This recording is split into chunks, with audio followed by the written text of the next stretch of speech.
structure of atoms, right? So nucleus is at the center. Nucleus is surrounded by electrons, and these electrons are in the circular ball. The circular ball is called as orbit. Okay. Here orbit ಒಳಗೆ ಏನಿರ್ತಾರ electrons orbit shell ಒಳಗೆ ಇರ್ತಾರ subshell ಒಳಗೆ atomic orbitals ಒಳಗೆ ಈಗ ಒಂದು atom ಇದೆ ಅಂದ್ರೆ ಒಂದು ಸೆಲ್ ಇರ್ತೈತಿ ಏನು ಬಹಳಷ್ಟು ಇರ್ತಾವ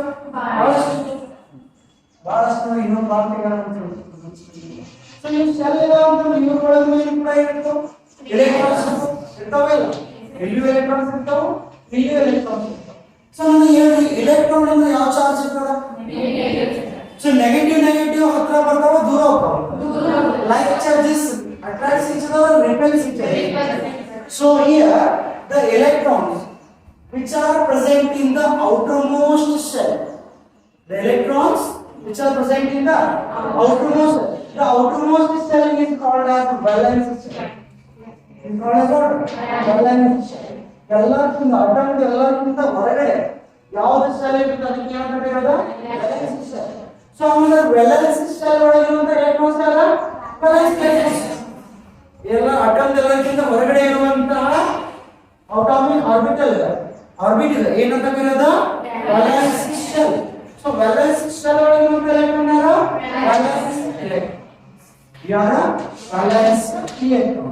ಈಗ ನೋಡಿ ಈಗ ಒಂದು ಸ್ವಲ್ಪ ನಾವು ಗಮನ ಕೊಡಬೇಕು ಏನ ಈ valence shell ಒಳಗೂ electrons ಇರ್ತಾವು ಮತ್ತೆ ಇದು valence shell ಇದು outermost shell ಅಲ್ಲಿ ಯಾರು inner shell outermost ಅಲ್ಲಿ ಯಾರು inner shell ಒಳಗೂ electrons ಇರ್ತಾವು outermost shell ಒಳಗೂ electrons ಇರ್ತಾವೆ.